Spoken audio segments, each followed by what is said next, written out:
May 1st, 1969, United States Senate. A politician smirked at the man before him. Fred Rogers, Mr. Rogers, the man who sang to children on television. So, Mr. Rogers, the senator said with condescension, "You want $20 million for puppets and songs?" The room laughed, cameras rolled, but Fred Rogers did not flinch. He simply took a breath and began to speak, not with anger, not with arguments, but with something deeper. 6 minutes later, the laughter stopped. The senator's smirk was gone. His eyes were wet. And when Fred finished, the senator wiped his face and said quietly, "I think you just earned your $20 million.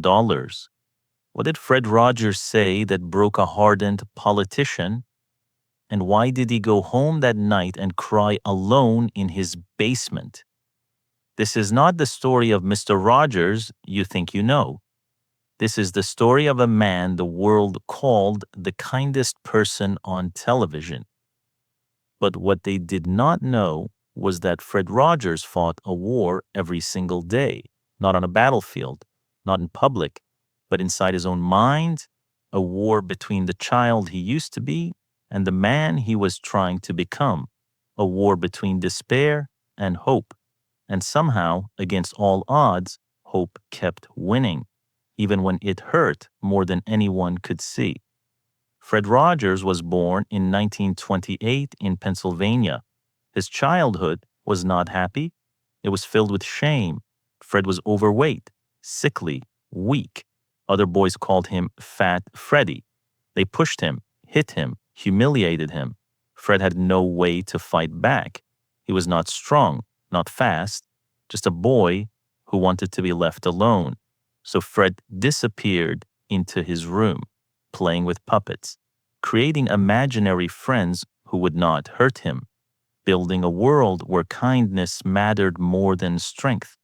Most children outgrow that world. Fred never did, because he knew the world needed that place, where being gentle was not weakness, where being different was not wrong, where invisible children could finally be seen. But before Fred could build that world, he had to survive his own. And survival meant learning how to carry pain without letting it destroy you. When Fred was 11 years old, a boy in his class died suddenly. His name was Jim. Heart failure. No warning, just gone. Fred went to the funeral and stood in the back, watching Jim's mother sob uncontrollably. And as he watched, a thought formed in Fred's mind, a thought that would shape the rest of his life.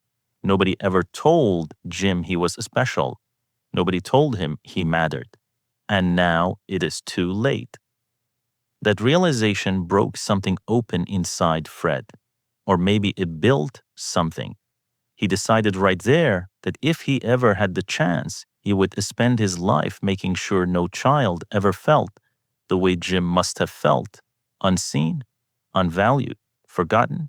Years passed. Fred grew up, studied music, got married, became a minister, though he never stood in a pulpit.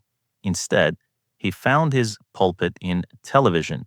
In the 1950s, television was loud, chaotic, violent. Fred Rogers saw an opportunity. What if television could be different? What if it spoke to children instead of yelling at them? So Fred created Mr. Rogers' Neighborhood, a quiet show, a slow show, where a man in a cardigan told children they were loved. Critics mocked it, called it boring, too slow. But children understood. They listened, because Fred spoke a language adults had forgotten. Honesty. He talked about fear, anger, sadness, divorce, death. Everything adults said children were too young to understand. And parents realized Fred Rogers was teaching everyone that feelings were not dangerous, that vulnerability was not weakness. But while Fred was teaching the world about kindness, he was fighting his own demons. Demons nobody saw.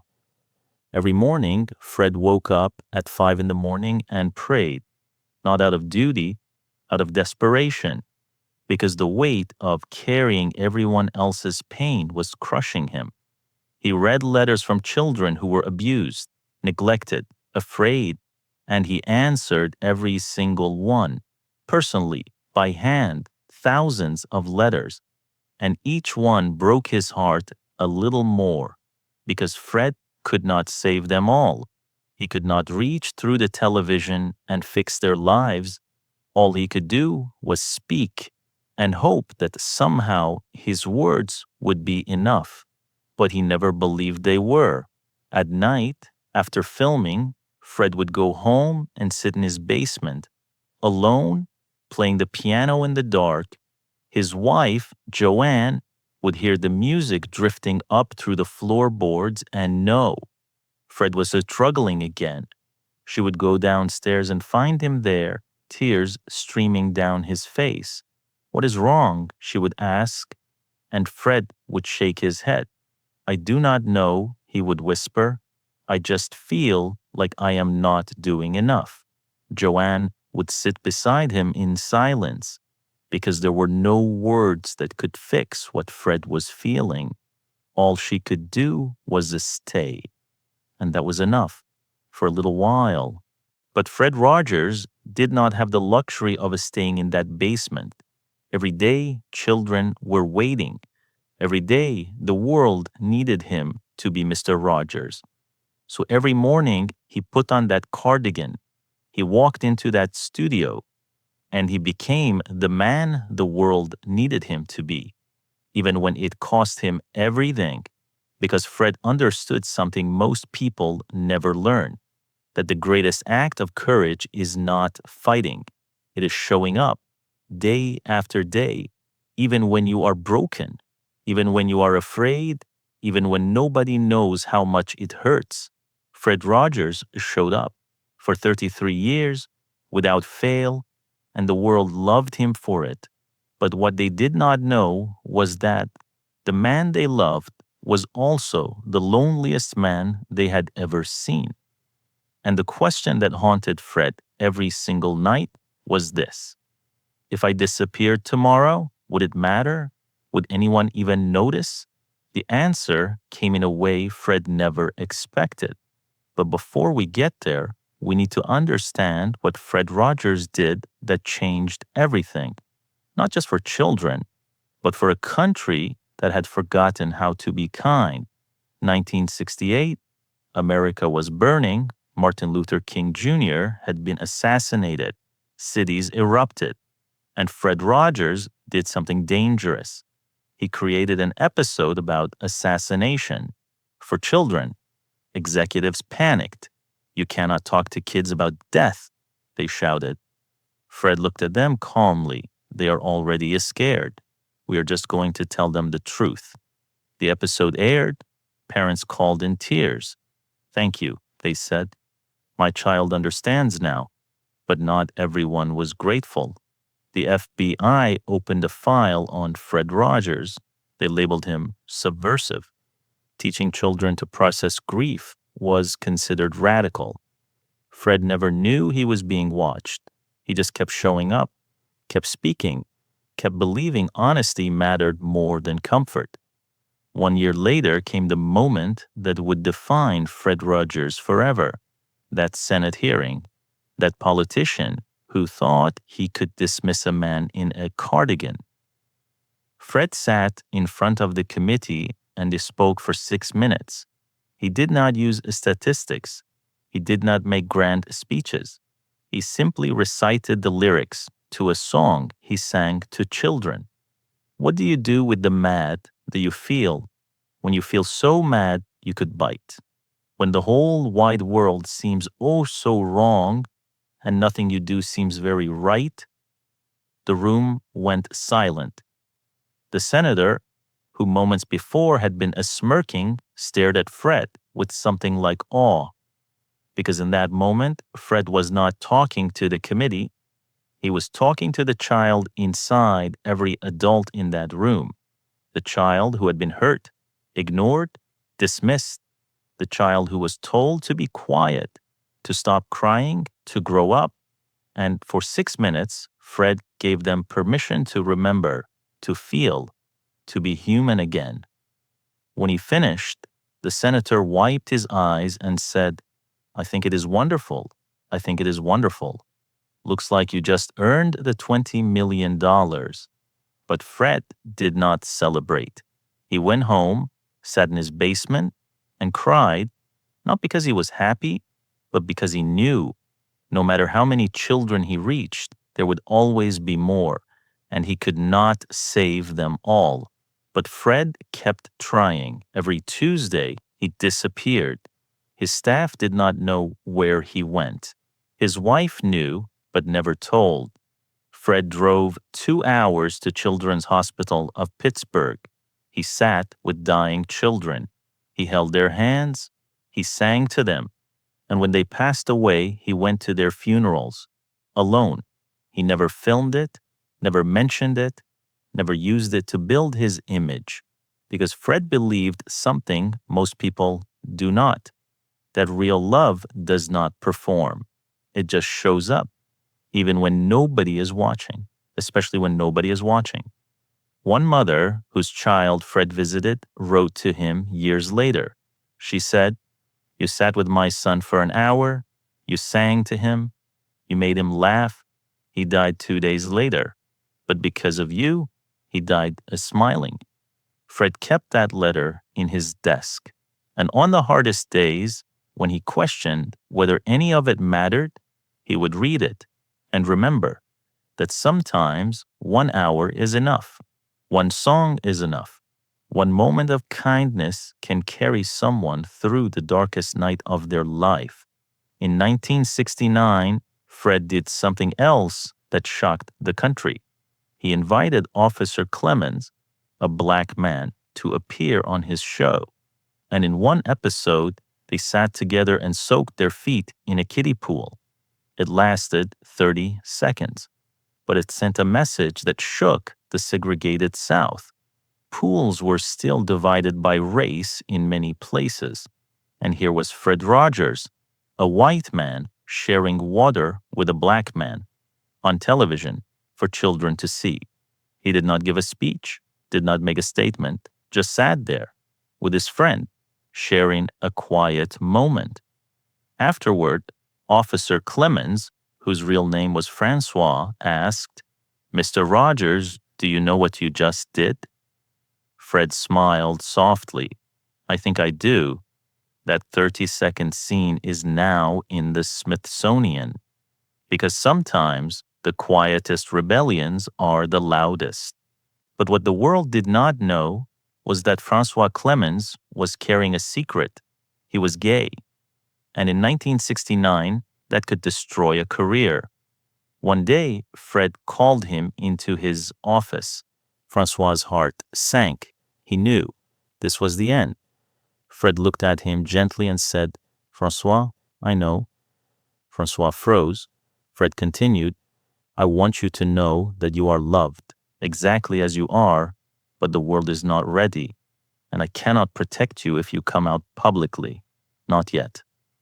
Francois felt torn, accepted, but constrained. Years later, after Fred died, Francois said, "He loved me when I could not love myself, and that kept me alive." As the years passed, Fred Rogers became a cultural icon, but fame did not change him.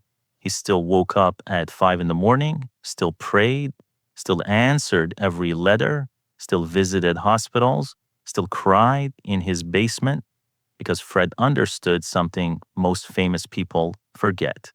That love is not about being seen. It is about seeing others. And Fred spent his entire life making sure people felt seen. In 2002, Fred was diagnosed with a stomach cancer.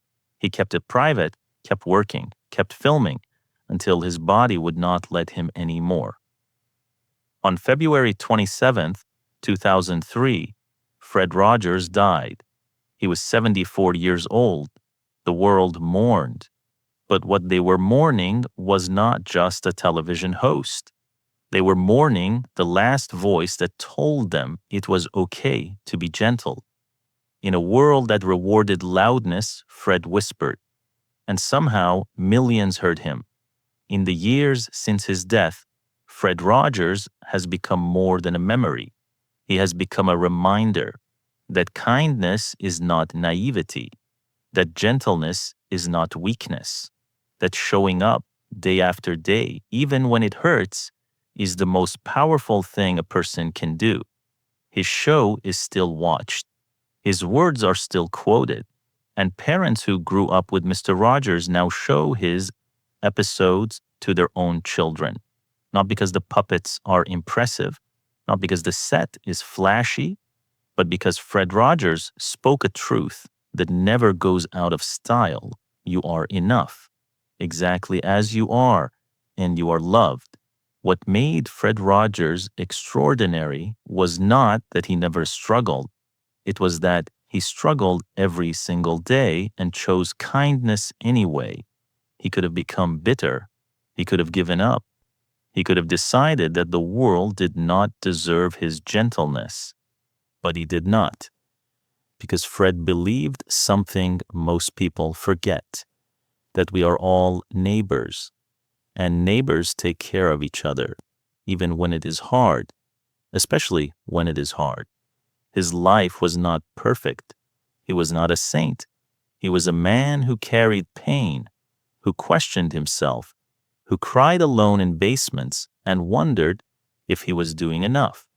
But he kept showing up, kept speaking, kept believing that one voice, speaking honestly, could change the world. And he was right. If you are listening to this and you have ever felt invisible, Fred Rogers saw you. If you have ever felt like you were too much or not enough, Fred Rogers believed you were exactly right. If you have ever wondered whether kindness still matters in a loud, cruel world, Fred Rogers spent his entire life answering that question. And the answer is yes, it matters more than you know. Because kindness does not need to be loud to be powerful. It just needs to be real. And Fred Rogers was the most real person most of us will ever know. His final message, recorded shortly before his death, was simple. You have made this day a special day by just your being you. There's no person in the whole world like you, and I like you just the way you are. Those words were not just for children. They were for every person who ever felt broken, lost, unseen. Fred Rogers spent his life telling the world one thing: you matter. And even now, years after his death, that message still echoes. Because some voices are too important to fade, and Fred Rogers' voice will never be silent. As long as there are people who need to hear that they are loved, Fred Rogers will still be speaking quietly, gently, exactly the way he always did. And maybe, just maybe, that is the most powerful legacy anyone could leave behind.